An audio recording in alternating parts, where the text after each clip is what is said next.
இன்றைக்கான மினி வ்ளாகில் நம்ம என்ன பார்க்க போகிறோம்னா கல்யாண வீட்டு உருளைக்கிழங்கு மசாலா எப்படி செய்கிறதுன்னு பார்க்கலாம். செம்ம டேஸ்ட்டாக இருக்கும். கண்டிப்பாக மிஸ் பண்ணாமல் ட்ரை பண்ணி பாருங்கள். அதுக்கு ஃபஸ்ட்டு ஒரு பேன் வச்சு அதில் 4 டீஸ்பூன் எண்ணெய் ஊற்றிட்டு ஒரு அரை டீஸ்பூன் கடுகு, அரை டீஸ்பூன் கடலைப்பருப்பு, அரை டீஸ்பூன் உளுத்தம் பருப்பு சேர்த்துட்டு ஒரு கைப்பிடி அளவு கருவேப்பிலை சேர்த்துட்டு நல்ல கோல்டன் ப்ரௌன் ஆகிற வரைக்கும் வதக்கி எடுத்துருங்க. அதுக்கு அடுத்தது ஒரு 2 வெங்காயம், பெரிய வெங்காயம் எடுத்து கட் பண்ணிவிட்டு நீட்டு வாக்கில் கட் பண்ணிவிட்டு அதையும் ஆட் பண்ணிவிட்டு நல்ல கோல்டன் ப்ரௌன் ஆகிற வரைக்கும் வதக்கி எடுத்துக்கோங்க. இப்போ இஞ்சி பூண்டு பேஸ்ட் வந்துட்டு நான் 2.5 டீஸ்பூன் சேர்த்துருக்கேன். ஸோ இஞ்சி பூண்டு பேஸ்ட் வந்துட்டு டேஸ்ட்டை நல்லா என்ஹான்ஸ் பண்ணி கொடுக்கறதுனால கொஞ்சம் கூடுதலாக இருந்தால் இன்னும் நல்லாயிருக்கும். அதனால் நான் 2.5 டீஸ்பூன் சேர்த்துருக்கேன். அதையும் சேர்த்துட்டு ஒரு நிமிஷத்துக்கு நல்லா வதக்கி விட்டுருங்க, பச்சை வாசனை போகிற வரைக்கும். அதுக்கப்புறம் ஒரு 2 தக்காளி எடுத்து கட் பண்ணிவிட்டு அதையும் சேர்த்துக்கோங்க. தக்காளி வந்து நல்லா ஸ்மாஷ் ஆகணும்.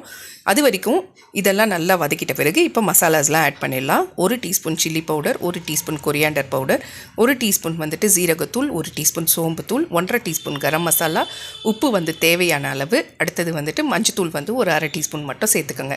இப்போ மசாலாலாம் சேர்த்துட்டு ஒரு நிமிஷத்துக்கு நல்லா வதக்கி விட்டுட்டு 1 கிளாஸ் தண்ணி மட்டும் ஊற்றிக்கோங்க.